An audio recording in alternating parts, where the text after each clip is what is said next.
Hello everyone, welcome back to Touch the Fire Twice. I'm Joshua and I'm here today to do a HomeWorx by Slatkin & Co. collective haul and first impressions review. But before we dig into that, if you are new to Touch the Fire Twice, welcome. My mission here is to share my love and passion for fine home fragrance as an enthusiast, an educator, a reviewer, to inspire you to increase your own fragrance knowledge and understanding, ultimately enhancing the scent memories that you create. If you want to learn more about what I do, why I do it, how I do it, you can check out my website at TouchTheFireTwice.com. But for now, I want to dig into this collective haul and first impressions review. So this is for a collection of 7 candles. These were actually all purchased at HomeGoods in my area in Northeast Mid-Atlantic. And they're usually a pretty good deal. So typically they're $16.99, I believe, most of the time when they're at your TJ Maxx, Marshalls, HomeGoods, which is cheaper than, if you get them on QVC or even with a pretty decent deal on HomeWorx.shop. They're usually going to be a couple dollars more, and of course, no shipping here, but you do kind of have to scrounge around and go through the shelves of a typically messy kind of HomeGoods or something like that. So it's not the best shopping experience. It's not my favorite thing, but to get them for $17 and some fragrances that end up being by default, perhaps sometimes exclusive to there just because you can't always purchase them at QVC or HomeWorx.shop. It's worth going in there and grabbing them if you can find them. I've purchased a few of these in the past, and again, a few of them are new to me. I have burned some of them in the past, but of course, this is not a post-burn review. This is what I'm calling a collective haul and first impressions review. If you're interested in seeing sort of the in-depth comparison post-burn reviews on any of these individually, let me know. Let's dig right into these. First, I'll start with a couple gourmands for the bakery lovers out there. First up is Spiced Gingersnap. What I find interesting, one quick thing I will say about all of these, the pour dates on the bottom of these are all June 6th, 7th, 8th, or 9th of this year, which if you're not familiar, you can tell that by, if you look right here, F is, I believe, the company that poured these for them in Vietnam. And then 22 is going to be 2022. And then the next 2 digits are month and date. So 0606 would be June 6th, 2022. These are all the 6th through the 9th. One thing that's a little bit interesting is some of these say HomeWorx by Harry Slatkin. So kind of the older pre-2022 branding and labeling. And some of them say HomeWorx by Slatkin & Co. And some of them have the traditional, original, nice, thick, shiny chrome lids. And some of them have the newer, thinner, sort of brushed aluminum, thinner tin metal lids. No real rhyme or reason. You've got some of the tin lids on Slatkin & Co., some of the chrome lids on Slatkin & Co. So no real rhyme or reason. All that to say, Spiced Gingersnap. This one has been out before, although it is new to me. This actually appeared in the 2020 Holiday Bake Shop collection, part of a Today's Special Value on QVC with Spiced Gingersnap, Cinnamon French Toast, and Oatmeal Cookie. Notes on this one, ginger cookie, cinnamon, clove, and bourbon vanilla. So different than what you're used to with sort of your gingerbread. Gingersnap is gonna be that cookie, sometimes like a molasses cookie, but not necessarily. And it's snap in the sense that it's usually got a heavy sugar load in there, and so it's gonna be one of those cookies that is thin, and it does literally snap when you bite into it just because it does get that really, really crispy versus a gooey, soft, chewy, cakey type cookie. Sniffing this, it's nice. It is straightforward, but the reason I wanted to purchase this one actually is because it does have a heavy hit of cinnamon, and most of the time you'll see me say on this channel, oh, don't worry, it's not your red hot cinnamon, it's not your cassia, the Chinese cinnamon, it's a true Ceylon cinnamon that's soft and more floral.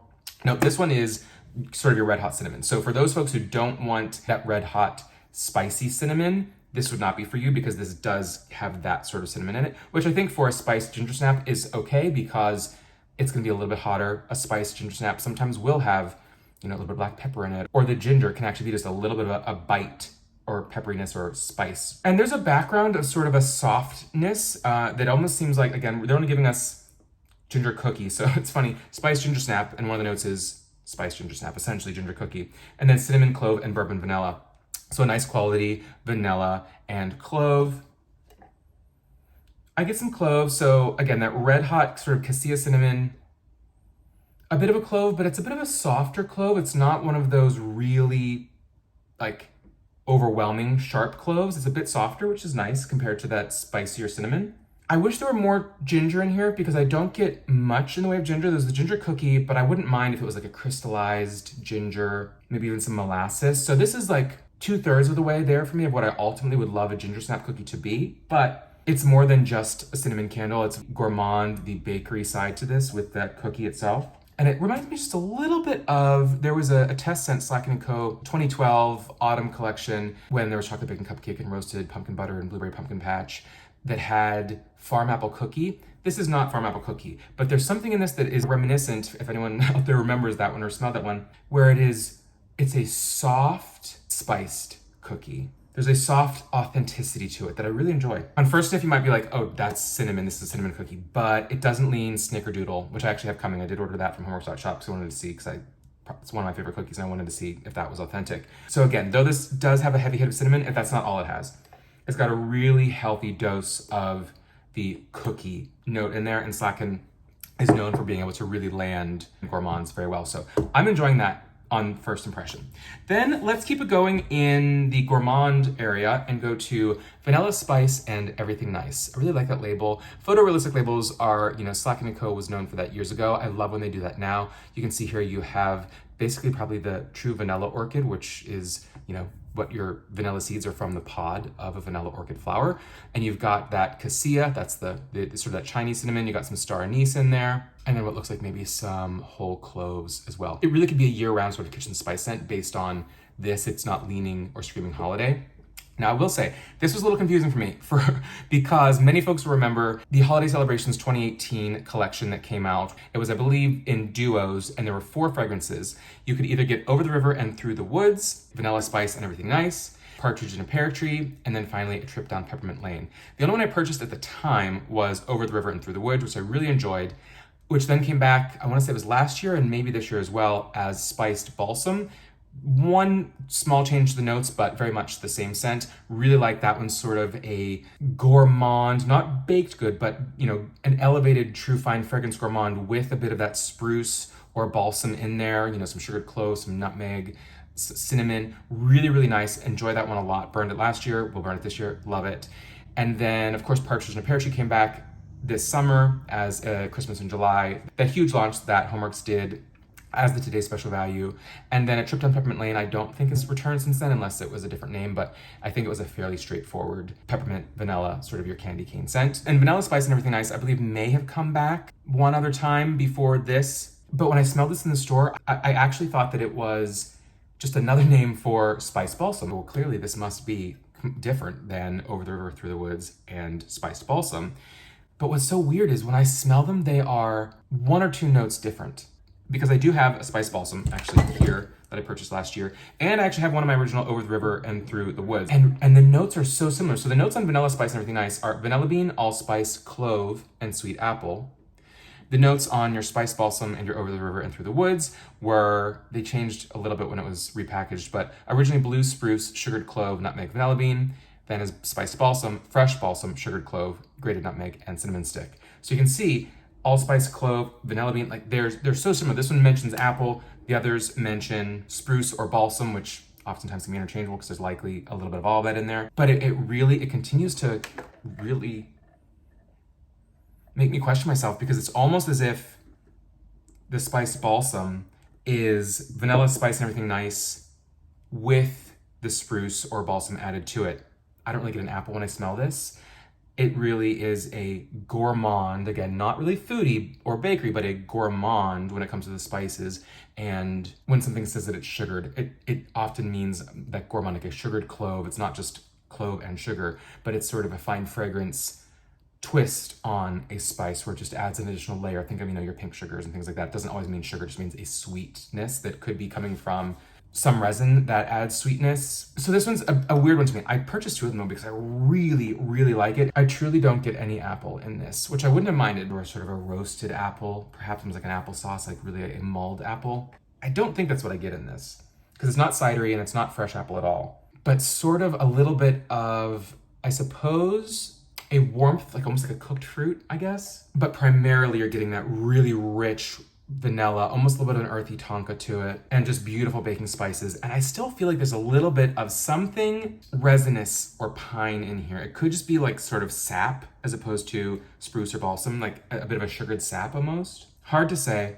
Seems like decent strength. I will be burning this one soon because I really want to get my nose on it to try to compare to the other ones that I feel like it's so similar to. If anyone is more familiar or has done burns on the two, or remembers the vanilla collection, if that was separate, and maybe that's what I'm getting sort of my lines crossed, let me know. But all that to say, initially, I'm really, really enjoying this, though it's pretty darn close to Spiced Balsam, aka Over the River and Through the Woods. So those are some of our gourmands. Then I'm gonna get into, boy, a classic of classics, Season's Greetings. When I reviewed it back 4 years ago in 2018 in that comparison video of white birch, you know, white birch was more of my fresh balsam, then frozen balsam was sort of a conceptual, icier, oddly kind of warmer almost balsam. Then you had Deck the Halls, which everyone loves and people are hoping will come back. I liked it a lot. It was more of, if I remember correctly, like sort of a bit of an old school Christmas. Like there was something that gave a bit of nostalgia factor to it. But Season's Greetings is just your all around beautiful pine scent. Notes juniper sprig, winter mint, red currant, and balsam. So you've got some heavy hitters in pine when it comes to your balsam and your juniper, but then you're throwing in a little bit of mint and some red currant, so you're getting some soft sweetness, you're getting a little bit of that cooling factor from the mint. I'm getting my nose in there. This one also has a bit of that nostalgia factor. To me, this is, you know, it's got these big sort of like hanging mistletoe spheres here. Though there's not anything particularly herbal that you sometimes think in sort of a mistletoe blend, like a thyme or a rosemary. The only thing keeping this indoors to me is the fact that you don't really get a eucalyptus note or any ozone notes in this, but the mint adds a little bit of that whoosh balanced with that balsam. The balsam is kind of resinous. The juniper keeps it crisp and green and fresh. And there's a little bit of sort of that animalic, almost muskiness that makes it feel sort of that resinous traditional Christmas tree inside in your house sort of way from that red currant. Red currant is often considered in fine fragrance or perfume to add a bit of that tangy, almost that cat pea note that some people really don't like in some spruces or things like that. But it really helps with green, minty, fruity blends, which, though I wouldn't call this full-on fruit, it is green and minty. Oh, just, whew, that is so classic. Highly recommend Season's Greetings. This is one of those ones that it's like if you can only buy one or two and you wanted a pine, this would probably be one of the two that I would recommend. Then let's keep going on the pine side, because I've got two straight up pines here. Now, HomeWorx is known for, there's been so many beautiful tree scents. You know, there's been pine needles, white pine, frosted white pine, snow-tipped pine, snow day, snow angel, Season's Greetings, frozen balsam, white birch, so many. I've smelled many, but not all of them. And these two I've never smelled before. One I know is a returning favorite. The other may be returning, but it's not familiar to me, so I'm not certain. Let's start with that one actually, which is white pine, not to be confused with frosted white pine from the QVC TSV earlier this year. Really pretty, bright, almost overexposed, blown out pine there with some small little pine cones on there. Notes of pine needles, fir balsam, cool peppermint, and silver birch. So you really, I do wish we got, you know, like we had in the original launches, kind of a top, middle, bottom notes, or give me 7 or 8 notes, because when you compare even Season's Greetings, you know, they both have balsam, they both have a mint. Pine needles is a bit generic in note because there can be so many, you know, different pines, so it's hard to say what kind it is. And birch is its own thing that obviously is not in Season's Greetings, but when you want to compare that to, say, your white birch, there's gonna be birch and things like that in there. So I'd love to just get a little bit more on this to help inform, but it's sort of that nose test to really kind of pick out what is not listed here, right? Whew, this is not, it's not super strong. It's probably a bit softer most of the Season's Greetings. It truly is more, let's call it authentically botanical outdoor. It's less conceptual. Season's Greetings is very conceptual for me. This is a bit more straightforward, as it says, white pine. Though it has cool peppermint listed in here, there's just a little bit of that in the background that to me just makes it outdoors, but it's not particularly minty. Like the blends sometimes that you see are like a good mix of mint and pine. The mint, I would almost not pick out on its own, but there's a lot of resinous sap. Now, not a thick sugared sap, not, you know, deep and dark, like, you know, your oud and things like that, like a dry, you know, myrrh or benzoin, but pine sap, essentially. Like there is a darkness to this that maybe the peppermint elevates, but it's really a little bit more earthy than some of the pine scents, though not heavily earthy. Birch is usually gonna be sweet, sappy, almost camphorous scent sometimes. Fresh, similar to wintergreen, think kind of like the smell or flavor of root beer. I'm not so much getting as much of that in here, but that could be where some of that sort of resinous angle comes from. Sappy, again, not super dried resin, but sort of that sappiness I think could be from the birch. But for birch, sometimes having that sort of wintergreen minty angle and having cold peppermint in here, this does not lean overly minty to me. This for me is an authentic outdoor, slightly earthy, sappy pine that I really enjoy. Again, I think some of that sap could be from any of them, but particularly the birch. And then we'll move over to, I think this may be a fan favorite, snow-tipped pine. I really do like that label too. That's just a wide shot of, you know, sort of a little pond there and these pines that are just coated in snow. Really, really beautiful. Notes on this one: pine needles, alpine juniper, white birch, and cypress woods. So you talk about getting similarities here.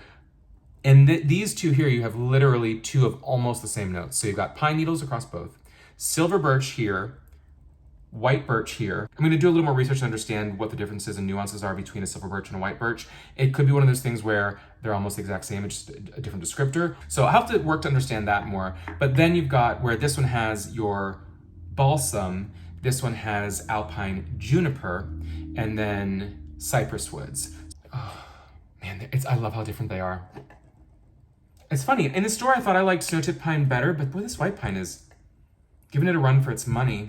Snow-tipped pine is definitely cooler, which, okay, good job on naming it snow-tipped, because a cooler blend is gonna evoke, you know, snow. There's a bit of a sharpness to this that could be from cypress, sort of more herbaceous. Definitely a little bit spicier.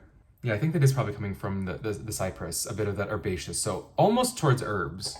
Very much green, like the same way that some spring candles or green candles, I'm thinking of like Boy Smells, Hackney Garden, or candles that have galbanum in them that are super spicy and green. And galbanum is a gum resin that is bitter and aromatic. There's sort of some of that here where there's an extreme green freshness to snow-tipped pine that almost the spicy, herbaceous, sharp, borderline bitterness, super green, fresh green, almost overtakes the pine, because we're talking cypress and juniper. Juniper has some of those same qualities, and birch is going to be cooling and green and sappy. So there's maybe some of that sappiness of the sort of the wintergreen from the white birch, but a lot of the cypress woods in here for me that are herbaceous, spicy, fresh green.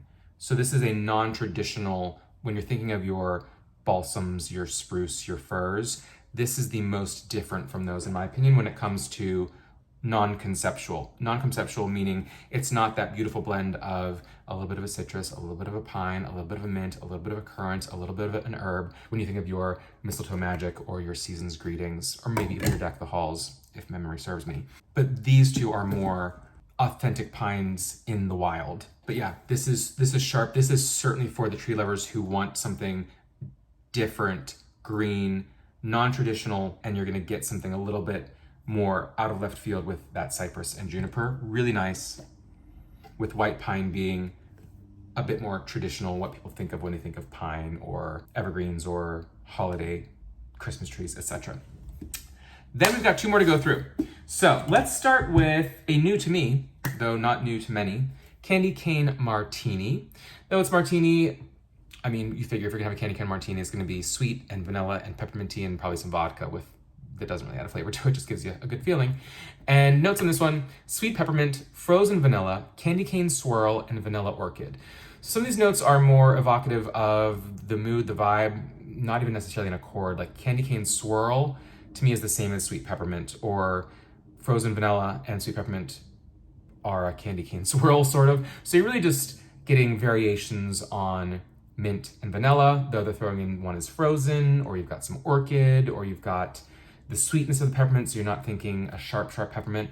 But I mean, it's, you know, your twisted peppermint style blend. It's very nice. It is a soft peppermint. So when you think of twisted peppermint is for, you know, at Bath & Body Works is that invigorating. It is a strong peppermint with a bit of vanilla. This one is more balanced. It is a soft, sweet peppermint. with more vanilla in it. I'd have to compare this maybe nose to nose to Yankees Jack Frost, which is one of the few Yankee scents that I actually enjoy and still purchase when I can when it comes back from the vault, because that was much more on the vanilla with some mint versus Twisted Peppermint, which is so heavy on the mint for me. This is maybe closer to the Jack Frost, where it's balanced. It's nicely sweet, but it's not whipped marshmallow sweet by any means. And it's an authentically pretty peppermint vanilla blend. So I'd say simple in execution, but really thoughtfully done and very nice. I'm hoping it burns well and throws with the same sort of balance that I get in this. So I like this, and I figured since I've never done a true peppermint from HomeWorx, great time to do it with this price. And then the last but not least, this one I have had a couple of times in the past and really enjoy it. Cranberry Wreath. Again, another pretty label there. You've got those holly berries. You've got some pretty snow-tipped pine cones there, and maybe some bay leaves or something in the background with some pine needles. Notes on this one: iced cranberries, fir needle, fresh balsam, and musk. You know there's more going on in there. It is a beautiful, beautiful cranberry blend. I will say for me, there are some HomeWorx candles that are very, very similar to some Bath & Body Works candles. Now that is not imitation is the sincerest form of flattery. No, to me those were blends that the Slatkin & Co team created, happened to launch during the partnership, and they are so popular, they are so beautiful that they have sort of taken the inspiration or idea behind it, obviously reformulated it, typically elevated it, and made the HomeWorx interpretation of that blend. So when you think of Magic Mistletoe, very similar to Winter Garland back in the day. Woodland Cabin, quite similar in my opinion to the Winter Candle from the Slatkin & Co. Bath & Body Works era. For me, Cranberry Wreath is very similar to Frosted Cranberry from Slatkin & Co. era at Bath & Body Works. Some of those scents still come out of Bath & Body Works every year. Many of them, like Winter Garland, Mistletoe Magic, do not come back. If you watched my Slatkin & Co. From the Vault, Harry Bring Them Back videos, that was my whole point there was, I'm not saying get this and copycat it. I'm saying this was a scent that you and your team created, recreate it, elevate it, use the hopefully higher quality oils and bigger vessels, elevate them, reimagine them, and maybe make a twist, maybe make it a close comparison, but sort of retool things for a new decade essentially. And so we've seen that a couple of times, and I love that. And I think that is very much a wink and a nod to the past, but in a new, often fresh way. That's what I get with this. When I would have to do a comparison side by side to Frosted Cranberry. I enjoy Frosted Cranberry. To me, it is a post-Christmas holiday scent for me. There's no spice. It is a cool, frozen cranberry. To me, certainly you could burn it anytime during, the cool months. But for me, it is kind of that when you're getting rid of the spices and the gourmands and the sweetness that you often have throughout the holidays and heavy hits of pine, though pine is listed in here, it is more conceptual outdoor, non-holiday, just winter. It is that fresh cranberry, sort of like a tart cranberry juice. It's not a cooked cranberry, it's not cranberry sauce. It is a tart, unsweetened cranberry juice, straight up. Cooling, a little bit of cooling from the balsam or from the fir needles, but it is not your heavy hit of like your fresh balsam or where balsam typically takes over a candle. Cranberry is not sitting down for anyone. Cranberry is like 60-70% of this candle. It is probably the most pure cranberry candle I've smelled. And then the musk, to me, there's probably a little bit more of like a bit of maybe I don't want to say candied orange peel, but maybe a little bit of like orange zest or just orange oil, not orange juice, but like if you squeeze an orange and those essential oils spritz out from the skin, that true orange oil, I kind of get in here just a little bit. It's just a beautiful frozen cranberry, again, Cranberry Wreath here. Really, really love that. It's like a cool, bright winter afternoon. This is a perfect burn for that. So those are my first impressions, perhaps a little deeper than first impressions, halfway in-depth, mid-depth sniff, almost comparison review for these 7 candles. Let me know if there are those that you would like me to go deeper on, your interest in some of the trees or other comparisons, or just, again, a long 15-minute sniff on any one of these candles, because I can typically do that and go that far with it. Let me know if you've purchased any of these, if you have not, what else you have found, and we'll keep on digging into these great scents. And until next time, take care.